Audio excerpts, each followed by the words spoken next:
Okay. So, we messed up.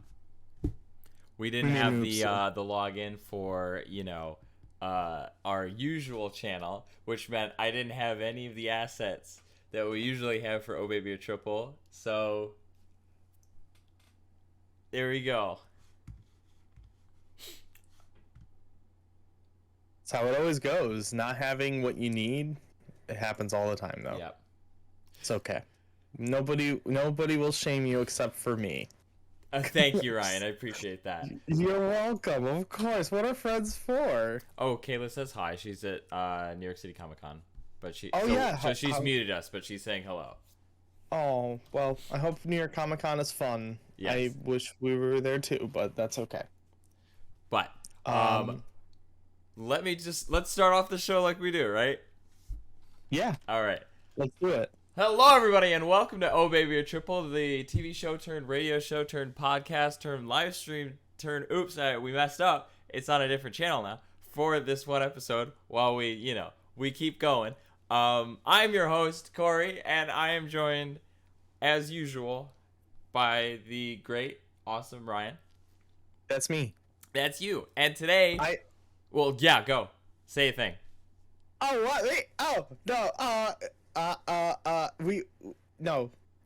You do it. Okay, we're today going to talk about our favorite everything in a 3x3 format. Yes. I came up with the idea of the 3x3 because I thought it was a cool idea. Usually people like to just take things usually topics like movies, and you put a 3x3 together to represent you and your taste and everything like that, and a general idea to get people to understand more about you. And Corey and Harry I guess when Harry was going to be on the episode, but matters came up, but anyways, said, why don't we just do it about everything about ourselves? Just keep it so general, you could do anything you want on it. So right. I was like, sure, okay. It was a little tough for me to wrap my brain around of everything about me, because I don't think I will accurately represent myself in any capacity within a 3x3, but here I go. I attempted it, and the results are gonna be something, I guess. How about you, Corey? How was it like putting together your 3x3 about everything about you? Oh, it was very easy. I made a quick list of 20 things I know that define me as a person to the people I hang around, and then I just was like, these and these. I'm fucking jealous. So mine is a lot of love put into it, but at the same time, it's a lot of there's no way I could fit everything onto this list, so I'm just gonna fit the important shit onto this list, and if it doesn't make it, whatever. Yeah, for me, I put things that are most influential to me, or things that I think are they have layers to it, where it shows one thing and you're like, oh, okay, that's a weird choice, but it has so many other things that are so much about me that it's oh wow, okay, so this is layered. Yeah. So everything has dimensions to it beyond just the one thing. Well, I say let's just get right into it, right? Yeah, let's hop right into it. Who wants to go first? I think I'll go first, because I'm kind of anticipating yours being great, because you told me not to look at it, and I tried my best not to when I was downloading it, and I'm going to place it live into the show, so we're going to see my reaction as I... But before we get started right away, I did want to mention last week I did not give Connor any chance to do any of his plugs or anything. Connor Bell hosts a podcast. He hosts a couple podcasts. With Mike DeSantis, Andrew King. He has a podcast called Rebel Scum, because Connor Bell, Rebel Scum, Rebell. They talk about Star Wars.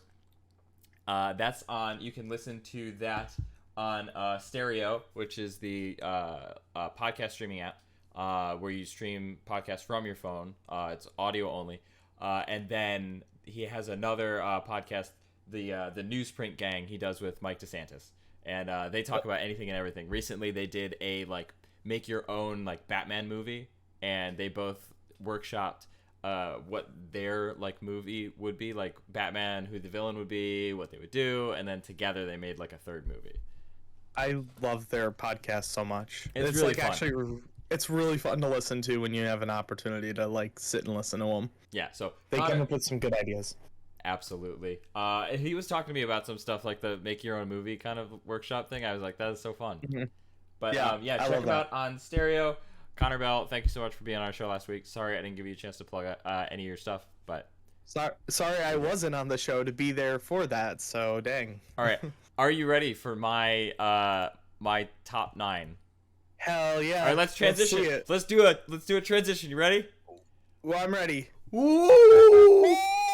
Whoa! Whoa! There we go. What happened? Here it is. Here's my poster. So okay. I do not see it yet. You'll see it on Twitch. Oh, there it is. Okay. Okay. Yours is way better than mine is. Oh, okay. Yeah. Yours is way better. I'll put it that way.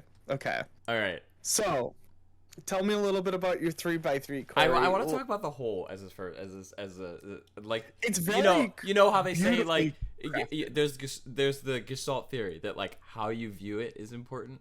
Yeah. Like, so I was thinking about the poster design, like the colors, and I was like, I'm a 90s Audi's boy. I'm like, you know, kind of retro, kind of all arcade vibes or like bowling alley vibes. I was like, I want to go for that. And then, I mean, if you want to take a step further back, also, this whole stream is kind of fucked up. So it really is. I love the 3x3 equals 9. Yeah. Jesus Christ! And well, if we want to go over it, 3x3 equals 9, and then we have the Holy Trinity right here, right? And then down here at the bottom is a 3x3 Rubik's cube, and then over in that corner is Sugalite from Steven Universe. You can see it's 3 people in one. Yeah. God damn it! It's 3 gems fused together. Oh my god. Yeah. That's pretty good. That's actually pretty funny. All right, yeah, I'll give you that one. Thank you. All right, so that's what I want to talk about. Just the look first. I was like, you know what, gradients. It's gonna be fun. Mitch Patty's gonna probably say something like, gradients. They're bad. I was gonna say, I think you're a big fan of the Joker because of the green and purple, right? No. Fuck. So in no particular order at all, except maybe the center being Link from Legend of Zelda. But in no order at all. I'll just run through them. Yeah. So yeah, hit it up. The very first one is it is a tattoo, but it's my tattoo right here, which is representative of the hero's journey. Hell yeah. It sure is the hero's journey. It's Corey's hero's journey. Yep. So those of you who know me know I studied a lot of fiction and writing in college, part of my film major, and part of it is the hero's journey, which is a 12-step process. Well, recently it's a 12-step process written by Joseph Campbell. There's a lot more steps originally, but the hero's journey is like what I studied a lot of, and I've come to love it. It's been a very Corey branded thing for a long time now. Yeah, it is. So it has to be on my list of favorite things. And for those of you who don't know about the hero's journey, it is the story of how a hero can start home, leave home into the unknown, and then usually by the end of the story end up back home changed. And the hero's journey is not an invented formula. The hero's journey is a found thread in thousands upon thousands of stories passed down verbally by spoken word of mouth. It is a thread, and like I've noticed a pattern in all of these stories that last a long time and the stories that people like. So the joke and the reason why the hero's journey is a joke for all of us is because Corey can literally talk about the hero's journey for hours if you gave him the time. I can talk at and it's incredible what one person could do. Every time we see something that has a semblance of the hero's journey, we're like, hey Corey, is this a hero's journey? And then we go, yuck, and then he'll actually go in depth about it. We're like, oh god. So we love you, Corey. But yeah. I think that's always funny every time it happens, and it's like my favorite. I love it. Well, thank you. Well, I'll keep moving. I'll keep it going. Okay, keep going. I guess. Next is Gomez from the video game Fez. Is this your boyfriend? This is my boyfriend. Yes. Okay. So cool. This is Fez is one of my favorite like video games. It was like it was really like the first indie game that solidified the Corey plays indie games thing. Yep. Fez, I mostly would play like Nintendo or any AAA game before that. But Fez came out and it was like a part of like the whole like indie game kind of movement that started in like the late 2010s, late aughties. So I was like you know, like I really like this game and I felt it. Like I loved puzzles at the time, and then like Gomez is just a little cutie. So that's great. That's why Gomez is and right there. It's really funny because like I mean we joke about Corey playing Fez like all the time. Your first stream on Twitch was fucking Fez. Yeah, my first Twitch stream was Fez. I played the first time I ever played Fez was on a PS3. Oh wow. Or maybe it was a 4, whichever one.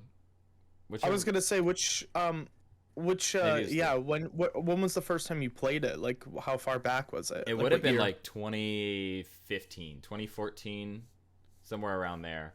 Because it was like right around when I started college. And I think I played it before college, and then I decided I was going to 100% it after I started college. I think it was something like that. Podcaster, live stream, turned Twitch stream.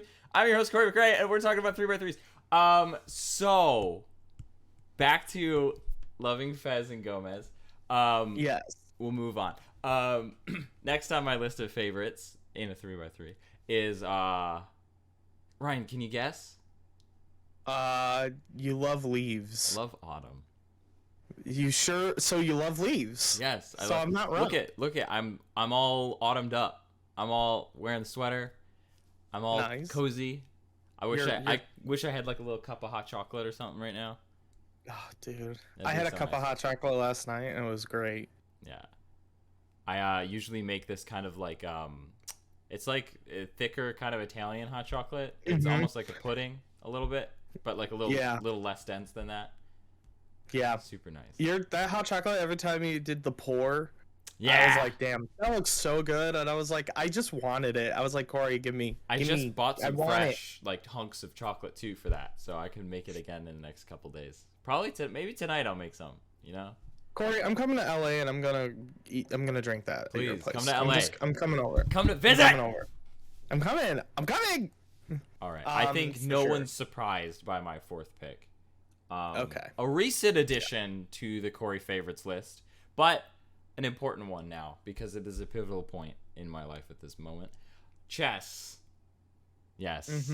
Chess.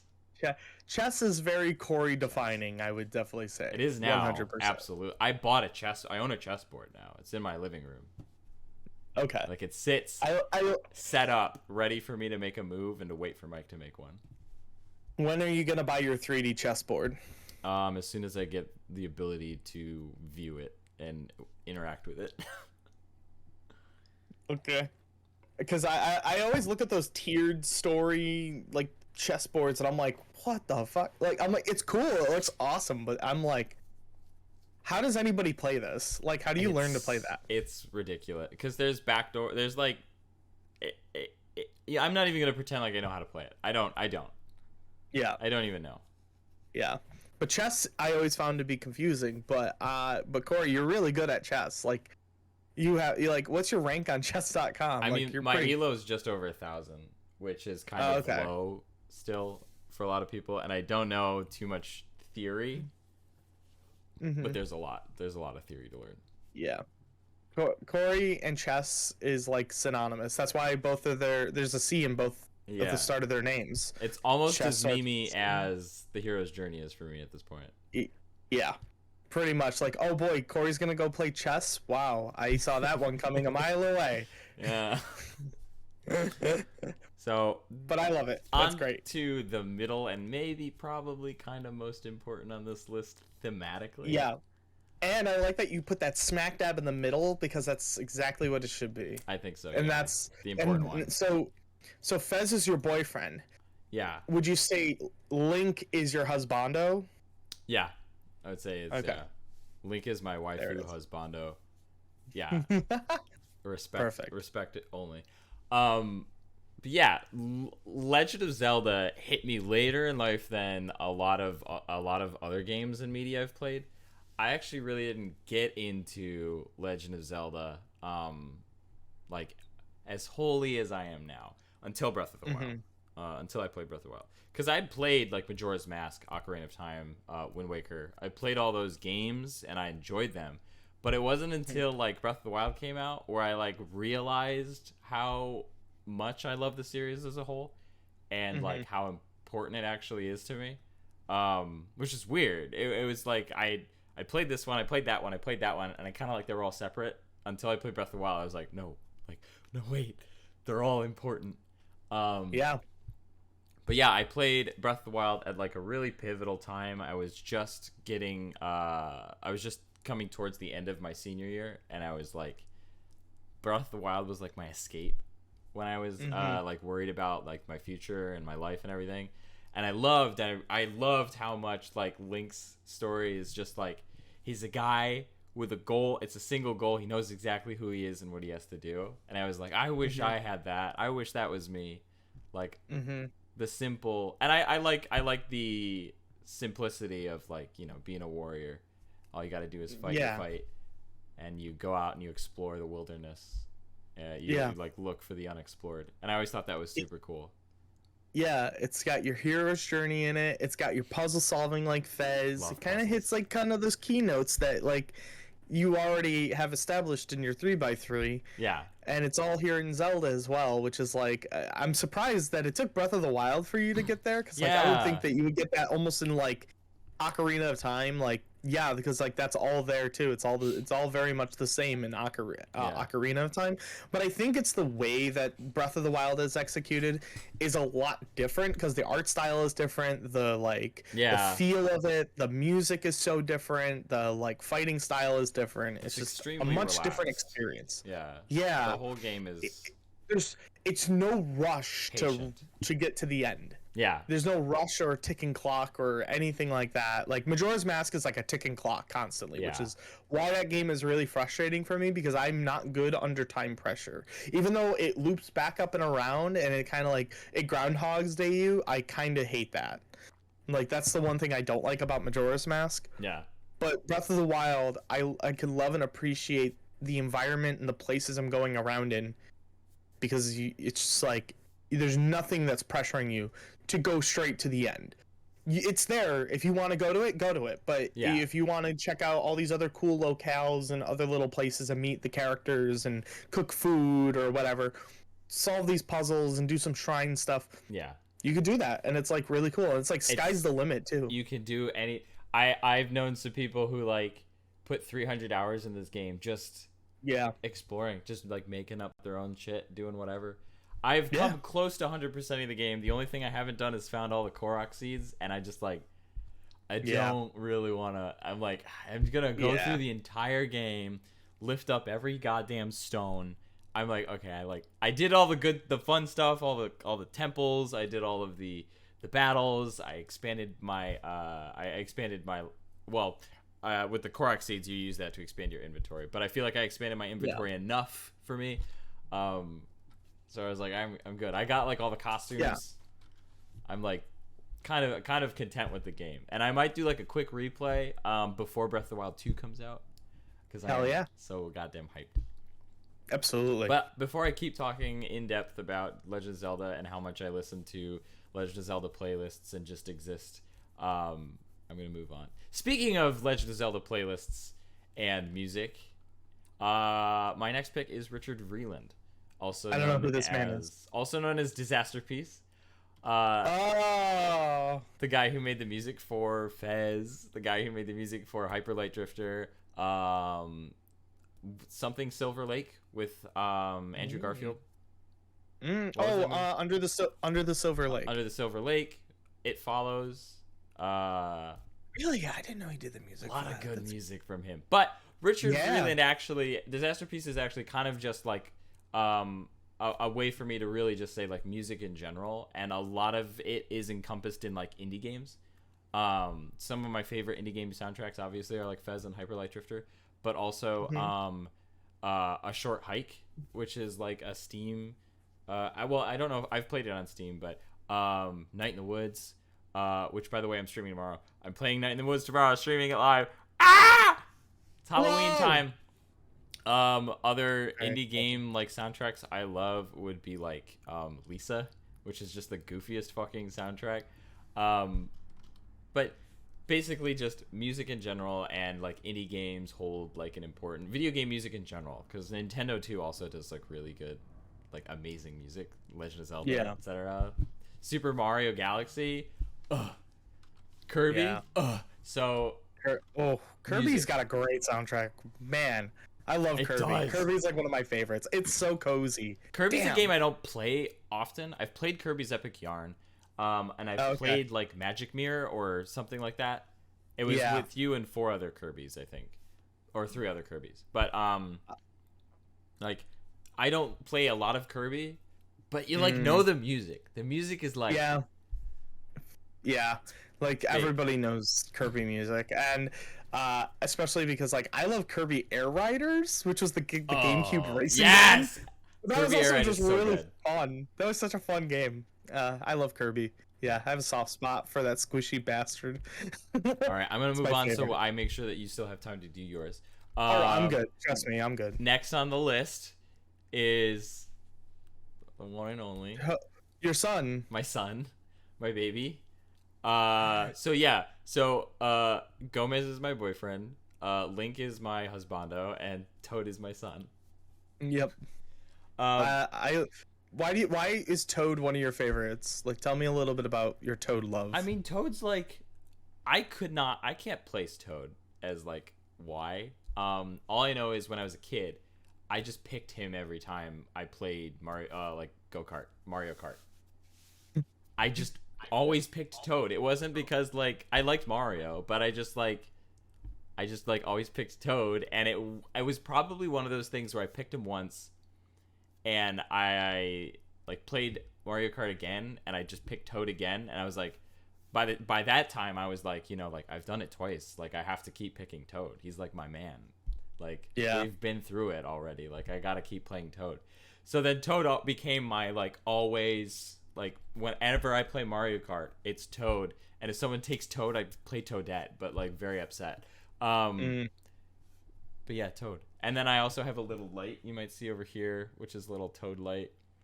Yeah. So, I just, like, Toad is, in a way, like, one of the faces of Mario. Like, so ubiquitous. Everywhere in the game. Anytime you need, like, what's a crowd? I mean, we need a crowd for Mario. It's just Toads. It's just It's a whole bunch of Toad, and like the mushroom is like the one or the grow. It's mushroom. The kingdom. The mushroom kingdom. The little mushrooms. It's like I love them. They're so important. Like Toad is an important character. And what about Captain Toad? That game. Yes, I've never played Captain Toad. Dang it! I was hoping you have, but I haven't either. But yes, Toads in general. My favorite. If anyone were to get me merchandise or toys of anything, it's Toads or Legend of Zelda. There's a lot of Toads, especially in like the. My goal is to have every Paper color. Mario. My goal is to have the yellow, the green, and the red. Nice. Yeah, just like the whenever I think of Toad, I think about the Paper Mario games. I don't know why. That's this Toad right there. Is from Paper Mario. Yep, Paper Mario Toad. I specifically wanted to like Paper Mario is one of my favorite like Mario IPs. So yeah, that's one of my favorites too. Did you play the Origami King? No, I heard it was shit, so I played Thousand Year Door again. It's not as good. It's fine. It's fine. It's fun, but nothing amazing. Nothing, in my opinion, will. I don't think there'll be another Paper Mario game. At least I hope there is, but I don't think there will be another Paper Mario game that beats Thousand Year Door. No, there won't be. They better. I want them to re-release that on the Switch so I can play it again. I would die. I want it. I want die. a Switch port. I would die. Give me Nintendo, you bastards. Take all my money. Give me. But next on my list is well, I'm gonna have you guess again. They look like flowers. They are flowers. Springtime. No. Shit. What kind of flowers are these? Cherry? I have no idea. It's just a pretty picture. Oh, it's just you like photographs of I like photography. Photography. Wow, yeah. I can't believe it. And this is actually kind of a double. I guess it's kind of a double. I own a bunch of succulents and some ivy. So like plants is like my thing. I have like a whole green corner in my apartment. But photography is like film photography and video and all that stuff is something I've done since elementary school, basically. Like I think when I was in like 3rd grade, my parents asked me once like what I wanted to do, and I was like photography, kind of just as, you know, like any 3-year-old or any 3rd grader or 4th grader just says something like I want to be a lifeguard or I want to be a doctor. I said like photographer. And then I specifically remember one of my cousins coming over with like a Pikachu camera, and it was like a little branded Nintendo Pikachu camera that had these little like rolls of film that you could get developed.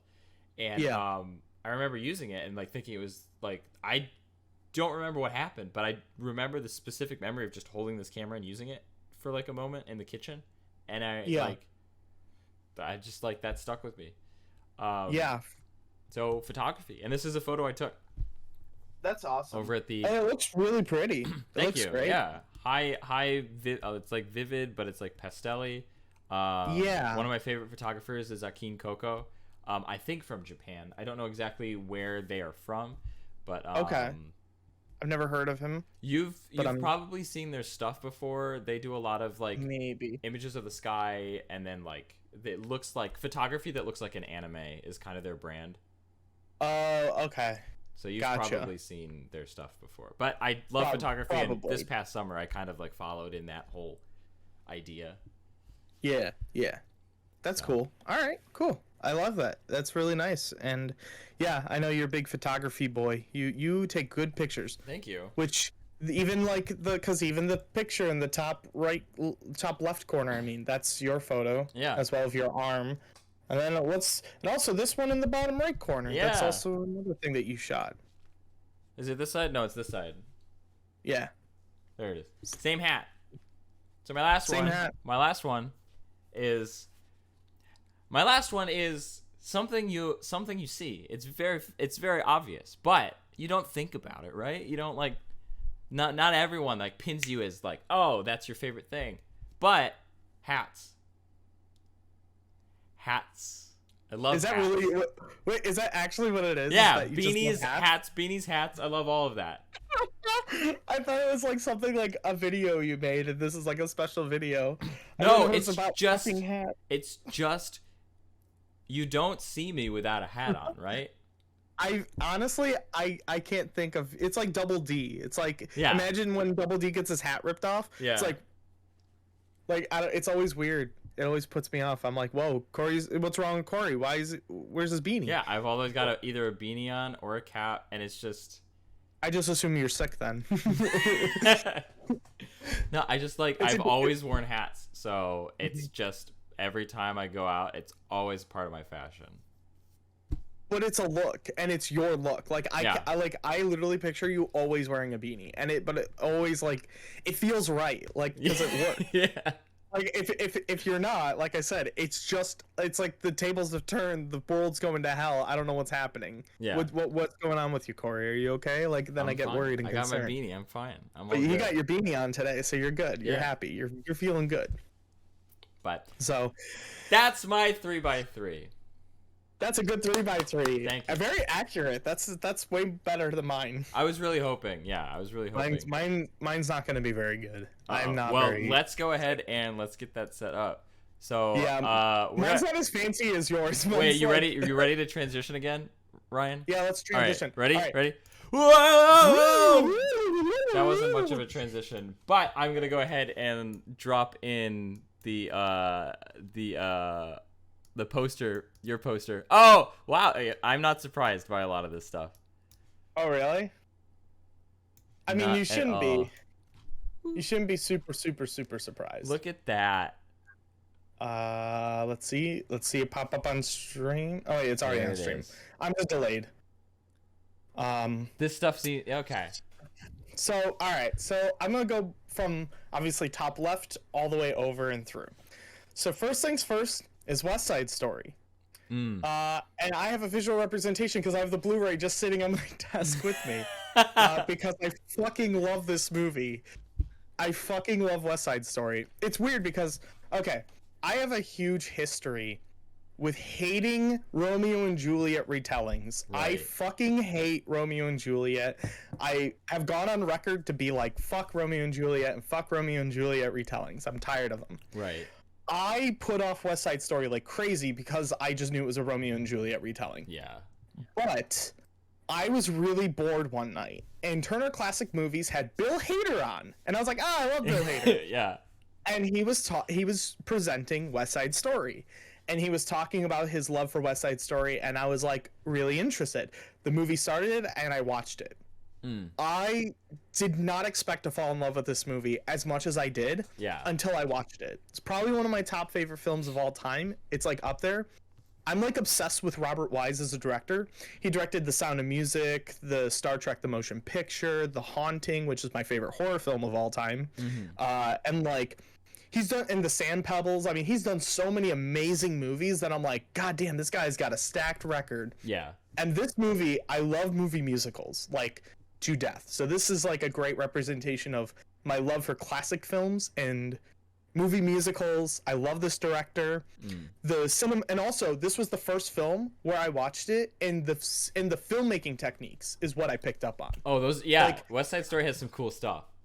There's like some really damn good dynamic shots in this movie, and like the color and the lighting and the sets and just the choreography and the editing with everything. It's like when I was watching it, I was watching it and studying it almost instead of actually like taking in the story. I was like film analyzing it. Like as it was being made, and I'm like, this is kind of fucking incredible. Like, this is really good. I think Corridor Digital, like the Corridor Crew channel, I think they have a episode where they like talk about the CG or like the visual effects in West Side Story. I think they talk in the about original that in one. Yeah. Because I mean, there's some wonky optics stuff that happens like in the start of the song Maria. I think there's some green screening or something similar. Yeah. Yeah, because in the part where he starts singing Maria, it like the background completely changes, and it's like kind of like weird, and you're like, ooh, that looks a little off. And he's like walking through the hallway, but it's like a weird shallow depth of field, but it's like it looks like it's green screened, and it looks kind of wonky. But I think that kind of adds to its charm. And I also think that's just a beautiful song, so it's one of my personal favorites in the movie. I don't think the music is very good. Like, I don't think their singing is great in this movie. Right. Personally, I think like my two favorite songs have to be Officer Krupke and Maria. But I also like the opening song, the opening jet song. Like, when you're a jet all the way to the top. I love that opening. It's one of my favorites. It's great. So yeah, great director, great film, and I love classic movies. So that's on the list. Bada bing, bada boom. Next up on my 3x3 I don't know is Warhammer. Oh, no. Warhammer. Okay. 40K. Yeah. Okay. I specifically was trying to find something that looks like, okay, that's Warhammer, but I specifically chose this because this is also some of my favorite factions of Warhammer 40K. And these are the Space Wolves. Ooh. These guys are fucking cool as hell, and I love Space Wolves. They literally have wolf skin draped over their like body, and like the head of the wolves are still like intact, and they just sit there, and they're like these like prideful, like they're kind of looked at as like savages or like things like that, but they're like not. They're just like really prideful, very like like war hungry kind of people, because they just want to be like the best of the best, and it's just so cool. And these guys are like some of my favorites in character design, some of my favorites in storytelling. But Warhammer, my history with that, I read it in what was it? It was sustained silent reading. Did you guys have to do that? Yeah. SSR? Okay. Yeah, SSR. I had to do sustained silent reading or New York SSR. thing. Yeah, that's very. I think public schools in New York did that a lot. And my friends had been reading these books, and I'm like, oh, these look pretty cool. What are they? And he says, oh, they're like Warhammer books. And I was like, okay. So I went to Barnes & Noble and bought a Warhammer novel. And I read an omnibus, and usually these omnibuses would have like 3 books in one. Mm-hmm. So I would read all 3 books in like the one go, and they were like some of my favorite books I've ever read in middle school. So middle school, high school, this was like the shit. It was like, oh, it's just aggressive action, it's violent, it's like this like nihilistic like sci-fi story. Very nihilistic. Which I really kind of like. I kind of love like sci-fi stories that kind of like, I love my like hopeful sci-fi, like Star Trek. Star Trek is like the best example of hopeful sci-fi that I'm in love with. Yeah. I love like the original series and Next Gen and Deep Space Nine and all that. Yeah. But I would say I love kind of like the opposite turntable of 40K because it works so well in its own aesthetics and look, and it's like fantasy, like it keeps like the D&D fantasy world but with sci-fi guns. Oh yeah. And that's kind of cool, and I love the blend of that because it's like they still have orcs in it, and they're like traditional, like what you think of an orc from whatchamacallit, from like Lord of the Rings and stuff like that, but like not like the ones from the movies. Yeah, they're more like the they're like, oh, mate, it's like really funny, and they're like ridiculously goofy, but they're like tinkers and stuff like that, and they make like janky shit, but they're really cool. Like they're like some of my favorite characters. And I play all the games, I read the books, I'm big on Warhammer. I love Warhammer. It's like one of my favorites. Right. So that's cool. That's a pick for number 2. Number dos. What do you think number 3 is? Corey. Terror in Tokyo. Terror in Resonance. Hell yeah, it sure is. Zankyou no Terror. Absolutely. So this is from the director of Cowboy Bebop. I wanted to pick one anime because I'm like, all right, I love anime, it's also but the which same one? Composer as Cowboy Bebop.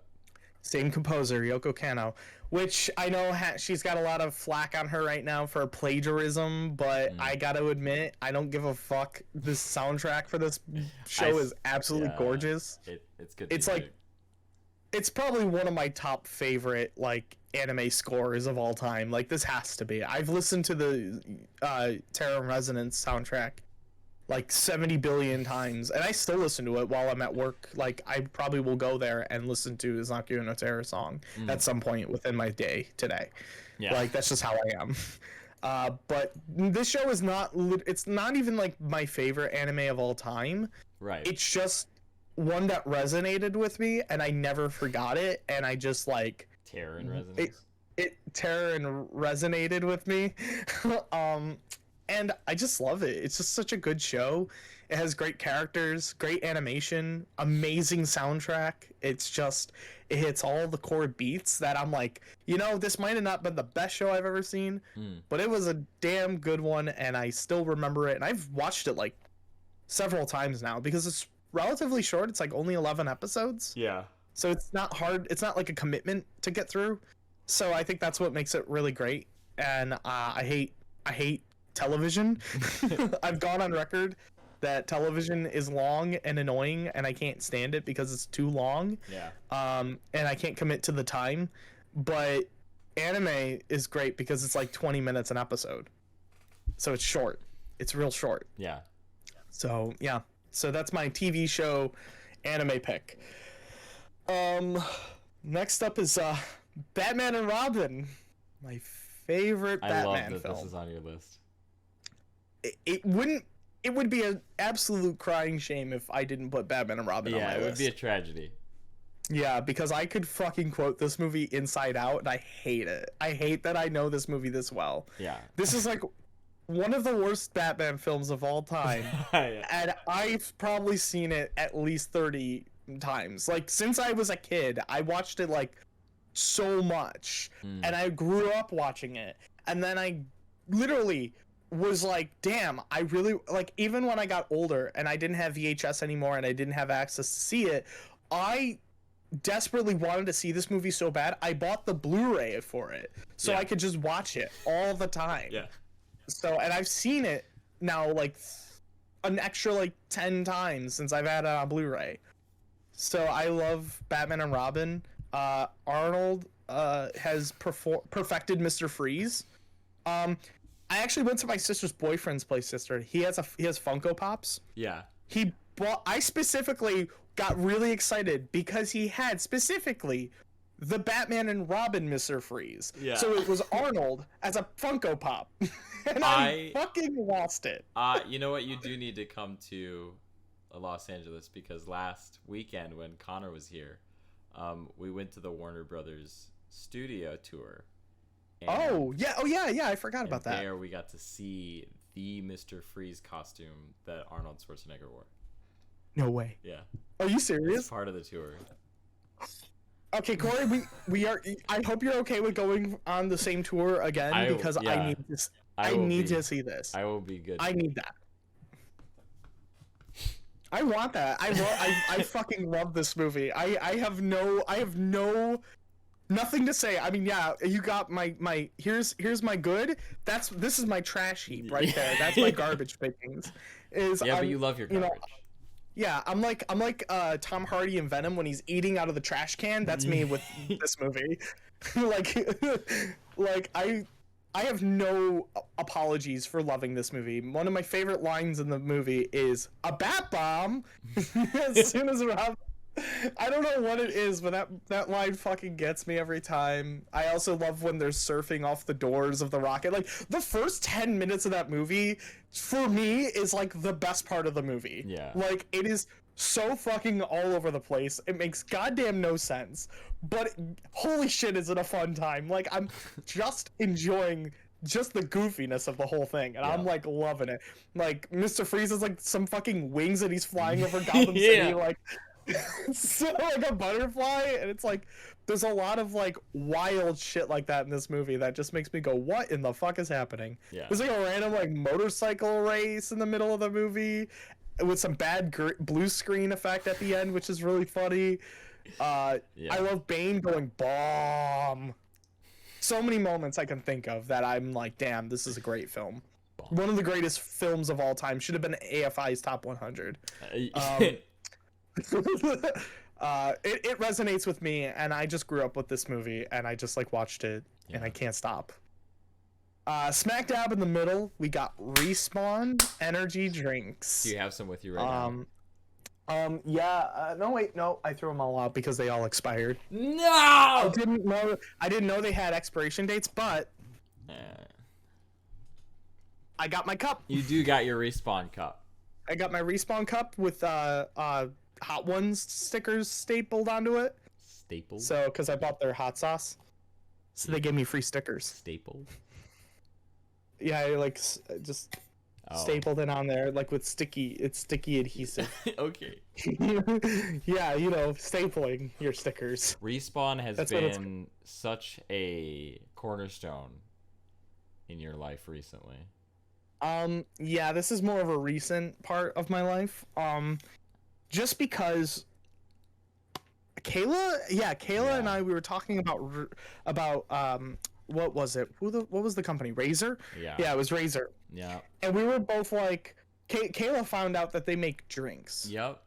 And we were like, what? Don't they make computer parts? And she's like, yeah, but they also make drinks. And it was mental performance gaming drinks. So I was like, I want to be the best gamer, because we were playing a lot of Rainbow Six Siege, and I'm like, I need to amp up my game in Rainbow Six Siege. Yeah, so I decided to buy one of every flavor of Respawn. I bought the bottle to make sure I was like having the full Respawn experience. Yes. By the way, this bottle, this is what happened when I first bought it. This broke. Oh. So quality assurance was literally the day I bought it. I literally just went to like take the top off, and I just went like this, and then the whole thing just like came off, and I was like, no. oh, very good. So I was like, this is a sign from God that this is going to be my nightmare. And it was, because drinking one of those things was not only really disgusting, but also made my tummy hurt. And then I kept drinking them. Yeah, I don't know and then why. I haven't. I don't know why this is on your list of favorite things. No, it's a part of me. It's what you associate with me now. Okay. Is Respawn. Yeah. It's not the idea that I like it. I don't necessarily have to like it, but it's a part of me now. So now it's like, shit. You mixed every flavor together at one point, right? I did. I drank every flavor mixed together, and then I put Thicket in it. Oh, fuck, I forgot about that. Which I do have. It's somewhere in my room in one of my bags. It has, I have Thicket. So, and I made it like mucusy, kind of like honey.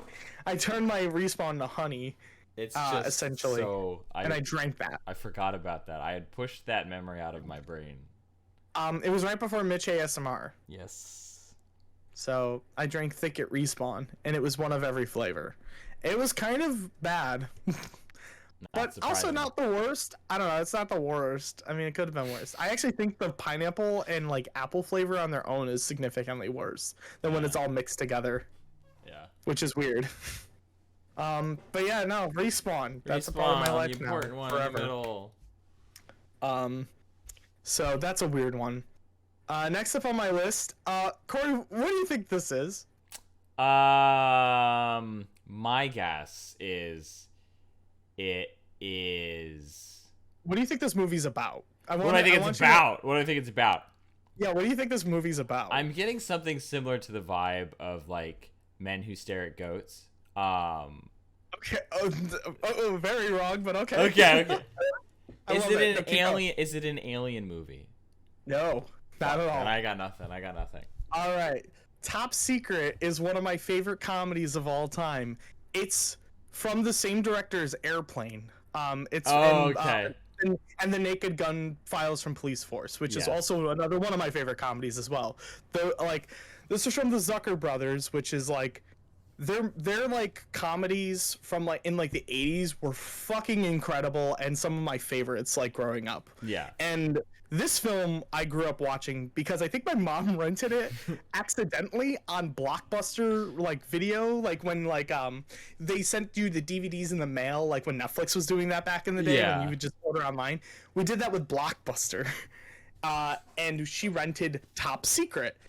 I had no idea what we were going to be watching, and this movie ended up being one of my favorite movies of all time. Yeah. The reason why I put it on why I specifically chose this one and not like Airplane, which I think Airplane's the better film for sure. I think that's the better comedy, but this one I think is super underrated. Nobody fucking knows about this movie. Nobody respects this movie, and it needs more love. Because Val Kilmer plays as Elvis Presley going into 1940s Nazi Germany to infiltrate and kill and destroy the Nazis. Oh. It's so fucking funny, though. It's insane. And literally, it's just so he could perform a concert in Nazi-occupied Germany. And that's it. And it's literally just him. It's just them making fun of, like, World War II movies and then like pop culture jokes. There's just some weird wild shit that happens in this movie. Like there's scenes like where like oh my god, I gotta think of like something that was like really funny. Like it makes fun of like Elvis Presley movies, especially like from the 60s.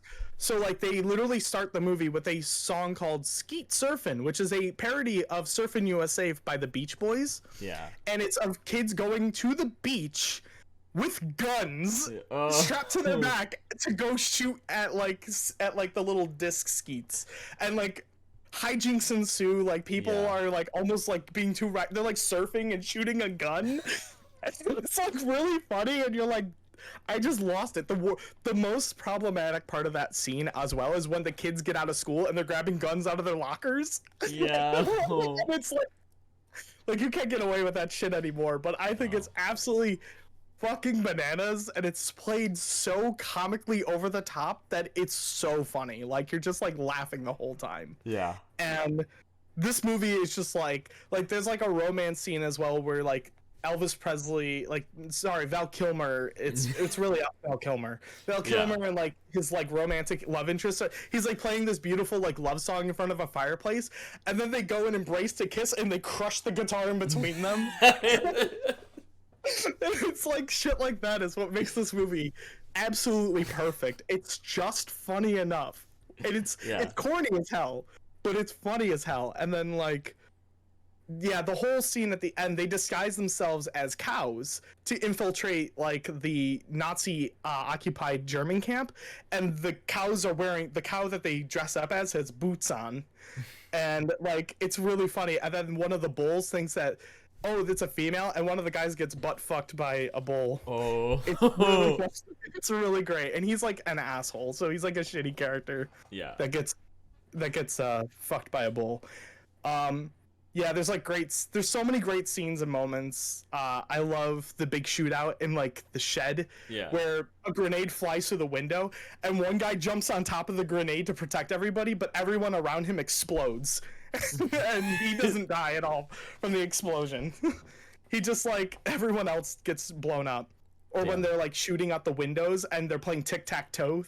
So like stuck, and then he'll turn into like he'll come back and it's like an X on the window. I've seen that scene. Yeah. So that's top secret. It's fucking wild. It's funny. It's irreverent. It's got crazy humor. It's, for me, the perfect film. Perfect film, 10 out of 10, high recommendation. Must watch. Please watch. If you haven't seen it, I'll show you it. I have it on DVD.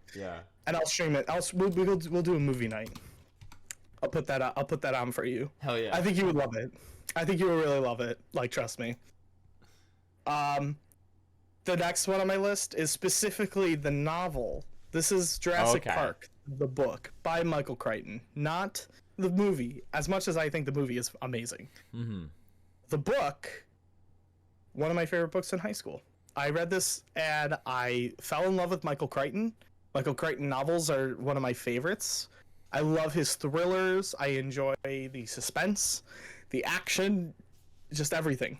Right. I love this book so much. I bought the leather-bound, like, edition where it has like the ribbon to like bookmark. Oh, nice. And it's got like silver edging along the whole pages of it. It's really nice, and it has both Jurassic Park and the sequel, The Lost World, which The Lost World is a little, it does some things that are like really dumb. That I won't get into it, but it's like, okay, they bring back a character from the dead from the first book that you're like, what? How does that work? And it's like, oh no, I've been alive the whole time, and I'm like, you were pretty fucking dead in the first book, so I don't know. Yeah. Anyways, Jurassic Park, the book, is significantly different than the Spielberg film, but it's different in the best ways, where it's still a great story and it doesn't lose what its themes and topics are. Yeah. Whereas, and it's not like, and even though the movie is significantly different from the book, it's still a fantastic movie. It's like, it's still such a great adventure flick that it's like, it still captures the ideas and like the themes and everything about the feeling of reading Jurassic Park, but it's not as grim and as depressing and as dark as that book is, because Jurassic Park is, at the end of the day, it's a very, very nihilistically violent book. Like, Wayne Knight's character in the film, Dennis Nedry. Yeah. His death in the movie is fucking tame in comparison to what happens to him in the book. Like, in the book, he gets blinded in the face, but the thing that blinds him in the face is acid. So it starts like deteriorating his face. So when he starts pulling it off, his skin's starting to melt off too. And like his eyes are starting to like bleed too and things like that. So he can't see. And then like it slashes his stomach open and his intestines fall out and everything. I'm like, holy fuck, it's disgusting. It's like really, really brutal and violent. Whereas in the movie, it's like, it's already pretty like, like it's not great. It's really unsettling. And that dinosaur freaked me the fuck out as a kid. I hated that thing. Where it like opens it up and it starts like shaking and everything. Oh, I hated that. The sound that it made, and I fucking hated it. Anyways, that scene scared me as a kid, but that part in the book was like really fucked up, and I was like, God damn, that's disgusting. Damn. John Hammond dies in the end. Like, He gets like murdered by like the little tiny small dinosaurs that are in the second film. He gets like absolutely eviscerated by them and gets killed. Oh fuck. You know, there's like a scene where like they take a rocket launcher to a velociraptor. It's like insane. It's really cool. The lawyer doesn't die. The lawyer gets killed in the movie. He does not die. He is actually a living character that survives the entirety of the film. The movie did the justice the book couldn't. Jeff Goldblum dies in the book. Oh no. Malcolm dies in the book. They couldn't do that. Whereas the lawyer lives. They couldn't do that for the movie. No. So so imagine if Jeff Goldblum died in the movie. Wouldn't that have been a fucking shame? That would have sucked. Yeah, that would have been. Because, Jeff Goldblum was so perfect in that movie, and I'm like, dang, I'm really glad they kept to keep E.O. Malcolm alive, but they decided to kill the lawyer. He wouldn't have been able to come back for the second movie. No. But the lawyer character is so different, though, from his film counterpart that it's like, you're actually more on the side of the lawyer than you are with John Hammond, because John Hammond is also in the film, like, shown to be, like, really nice and super cool. Yeah. And then it's like, in this book, he's like a really greedy asshole that just really fucking loves money. Yeah. And he just doesn't give a shit about people's safety. He just knows that he's going to reap a big benefit out of this. Yeah. And that's it. And so you're not rooting for John Hammond and his park. You're rooting for the lawyer and everybody else to survive and hoping for the best. And then the kids are kind of thrown in on top of that, too. And their kids there. Their kids there, too. And they also aged up the characters in the movie, and they also swapped it that the sister is older and the brother is younger, whereas in the book it's the sister is younger and the brother is older. But a lot of Lex's lines in the books is just her going, "Where? I hate it here. Where? I'm hungry. Where?" And that's it. So people can find her really annoying, but I don't care. Well, it's a kid. Like, in my opinion, if I was being chased by dinosaurs, I might also hate it here and be hungry. I mean, that's the thing. Is like, I'm like, but like, because people like to use that argument that Lex in the book is annoying, and I'm like, but she's a child. She's like 6 years old. She's like 6 years old. Like, if I was 6 or 8 years old, I would be the same way. And I mean, she's put in like a life and death situation, so can't say I don't blame her. Yeah. And don't worry, the kids live. They're okay. They're okay at the end of the book. They have trauma, but that's about it. They might have childhood trauma and resentment for their grandfather. That's about it. Boy, do they have trauma. So yeah, and then also Dr. Grant loves kids in the book. It's already like established he already loves kids and wants them and everything like that. Whereas in the movie they were trying to give Grant like an arc, so they made him like not like kids, and then he grows to love the kids at the end, you know, kind of thing, and become like a father figure. Which is kind of like, I like that they gave him that for at least the movie, because it's like, it's a good bit. But anyways, love this movie, love this book. It's one of my favorites. Mm-hmm. Doom 2016. Doom. This game was just... time to kill some aliens. It's demons from hell, dude. Well, demons. But they're on Mars, so it's demons from Mars. Demons on Mars. It's Hell's Gates opening up on Mars. And it's such a cool game, and goddamn, that Mick Gordon soundtrack kicks ass. And it's so good, and I love it. And this game just makes me want to punch a demon and rip its face in half, and I just love it for its violent, brutal... You can do that in Doom insanity. And in Warhammer. Yeah, you can. You can do that. It's really cool. So, like, I just, as you can tell, I just love my bloody, disgusting, violent... Bloody demons. Like, demon killing. I mean, this was a therapeutic game when you're really angry. This game is, like, really therapeutic, because you could just... I'm noticing a thread here, Ryan. Warhammer is bloody guts and demons. Doom, demons. Top Secret has exploding people in it. Michael, no, they don't like explode. Like, you know, there's an explosion, they all fly backwards. It's like a cartoon. That's like more like a Michael Crichton has, you know, the dude getting his stomach slashed open. Yeah, that's pretty violent. Yeah, makes your stomach explode. Yeah, see, common thread. My intestines spilled out when I drank some Respawn. You know. Damn. Doom is just like a fun game. Yeah. I just think it's really fun. It's a game that I think back on a lot, like when it comes to first person shooters that just made me go, wow, this feels good. And I wore these headphones while playing them, and the sound mixing with like the sound of like me shooting the gun was also timed really well with like the beat of the music. Oh yeah. And I don't know if that was intentional, because it makes the feeling so much more awesome. And especially with like the Mick Gordon soundtrack. Mick Gordon's like one of the best in the business.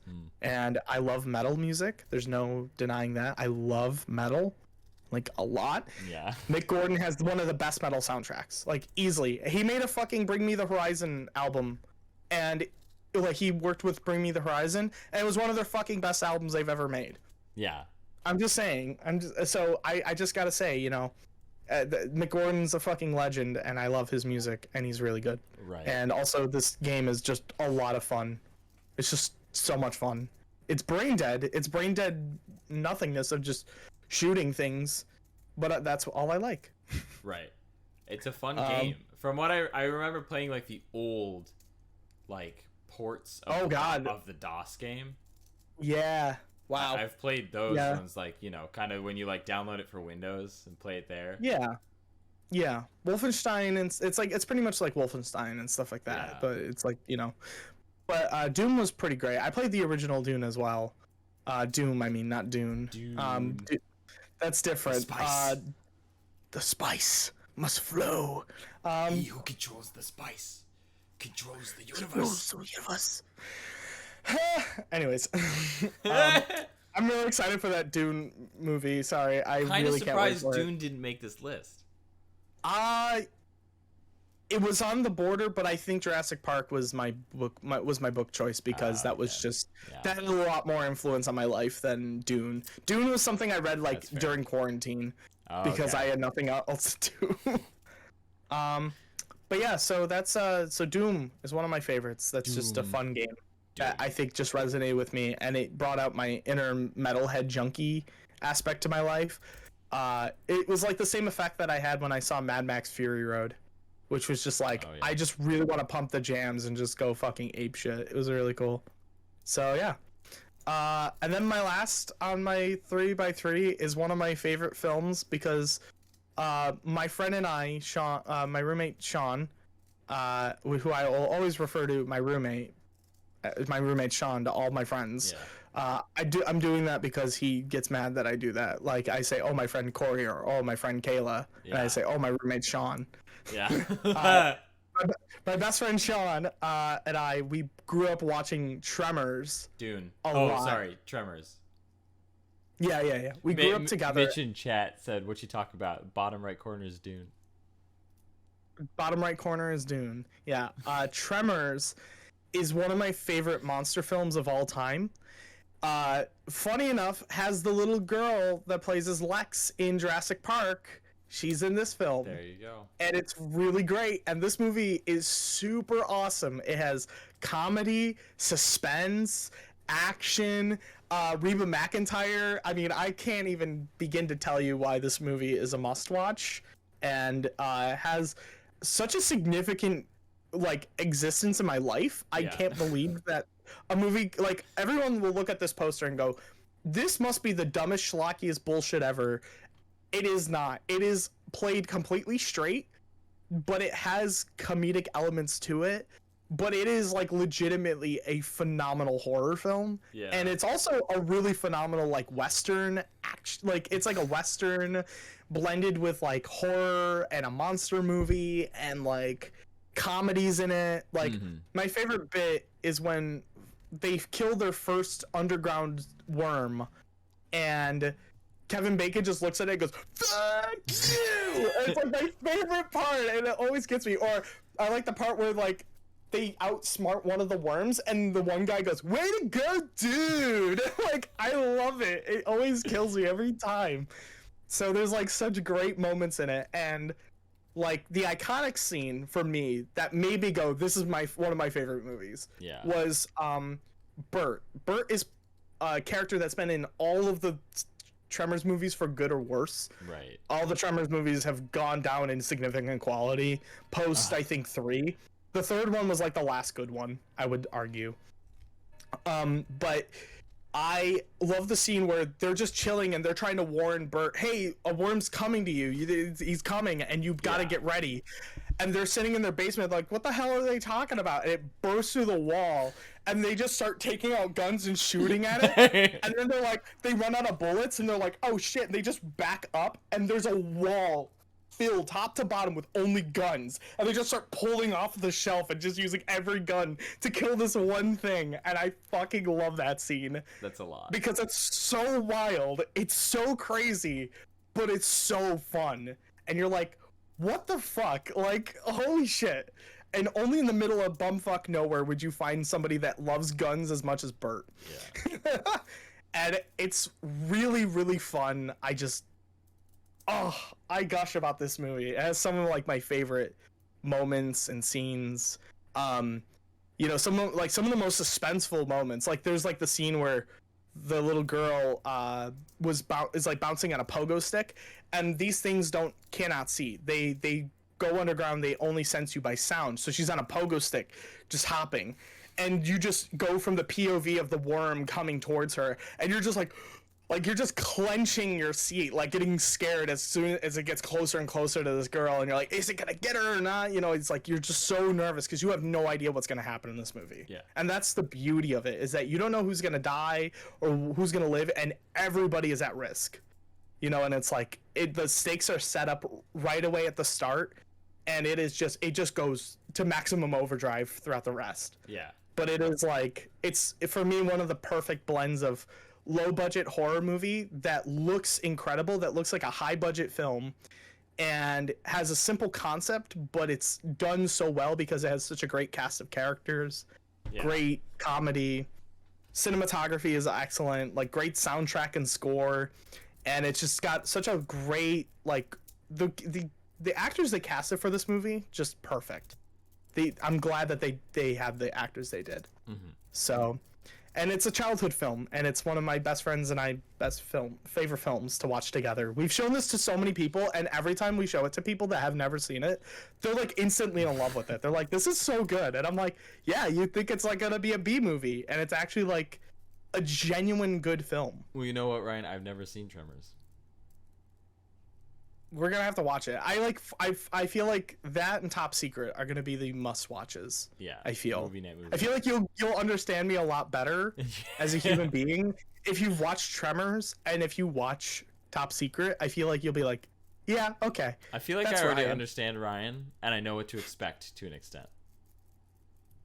Yeah, I guess so. Yeah, you should. I feel like Tremors is gonna be a lot less nihilistic than like some of the other things on my list. Like I feel like I picked some pretty dark things on my list. Yeah. But I feel like Tremors is like the most fun. I would say Tremors is a lot of fun, and then obviously Top Secret's just a cartoon. Yeah. That's just like a live action cartoon. Yeah. It's like watching like fucking Animaniacs or some shit like that. Yeah. Like, you know, so it's screwball comedy. Zany to the max. Zany to the max. And that's my 3x3. Kind of like a deep dive in my brain. Amazing. And then I'm late. Now I'm gonna be late for work. Well, you know, I did have. I know you're gonna be late for work, and we're probably not gonna get it. I did have this setup just in case. Oh yeah, let's see it. I had a setup. I'm on a big delay because we said we were gonna do Harry's 3x3 because he couldn't make it. So I have his 3x3 set up so that we can make it live. The stream finally loaded it for me. I like that it's just yours, but it just says Harry's. Yeah. Well, if there's one thing I know, for certain that belongs on this list above anything else, I'm pretty positive that I can put something very special in Photoshop right now so that we can whoops, my mistake. Everyone knows exactly now what's gonna happen. Well, it's okay, it happens. You'll see it in stream, but I think who belongs in this more than anyone is Howie. Fucking Howard the Duck. Howard the Duck. That makes sense. Howard the Duck belongs in Harry's favorite. I'm surprised not Psyduck, but probably all the ducks. I feel like every duck. Donald Duck, Psyduck. Donald Duck, Psyduck. Doom. In general, Doom. just Doom. Doctor Doom. Doctor Doom. Doctor Doom. Doctor Doom's got to be on the list. Yeah. God, I mean, dear Lord. But we it's a One Piece. I feel something on One Piece. I don't think we have time to do the 3x3 for Harry. Yeah, it's but okay. we know we got the core. We got the core. Howard the Duck, Doctor Doom, Psyduck, ducks. He loves duck. So, duck game. We pretty much got it. Yeah. Comics. He loves comics. Loves comics. Comic books. He loves comics. Yeah. He likes books that are comic. That's true. Well, thank you everybody for joining us on stream today. So glad that we were able to actually just do the stream. So thank you for coming on over to the Core Review Twitch channel for that. This will probably end up still on the Oh Baby a Triple YouTube page. No worries, no problem there. I didn't record the stream, so I'll have to download it off my channel. But thank you guys for joining us so much for our 3x3s. Quick recap. My 3x3. Woo! Ryan's 3x3. Woo! And then, obviously, Howard the Duck. So, thank you everybody for joining us. We appreciate it. And we will see you next week for the next episode of Oh Baby a Triple. Probably next week. We'll have to discuss what we're going to do. Tomorrow on twitch.tv/TV Spicy Boys, I'm going to be streaming Night in the Woods for several hours. I don't know how long, but I know it's going to start at 12 p.m. Eastern Standard Time. So 9 a.m. Pacific, 12 Eastern Standard. We're going to start streaming Night in the Woods. It's going to be a lot of fun. I am hyped for it. This has been, I play this game like every fall. So I think it's time to do it. It's a fall staple. And I think TV Spicy Boys, we had we had Brian, I think, play Night in the Woods last fall. So yes, he did. It's about time. Yeah. It's about time, we play it again. And this time I'm going to play it. Hopefully, looking to finish it. If not tomorrow, I don't finish the game, which I don't anticipate. I'm going to finish in like 5 hours. I don't think I'm going to finish the game in 4 or 5 hours. But I will pick it up and we'll finish again probably the next week. So join me tomorrow, 12 p.m. Eastern Standard Time, 9 a.m. Pacific Standard Time, where we start streaming Night in the Woods. It's going to be fun. Aw, snap. All right, everybody. Bye. Bye. This is my magnets. I got little fidget magnets, and I just realized I was holding them while I was waving. But bye.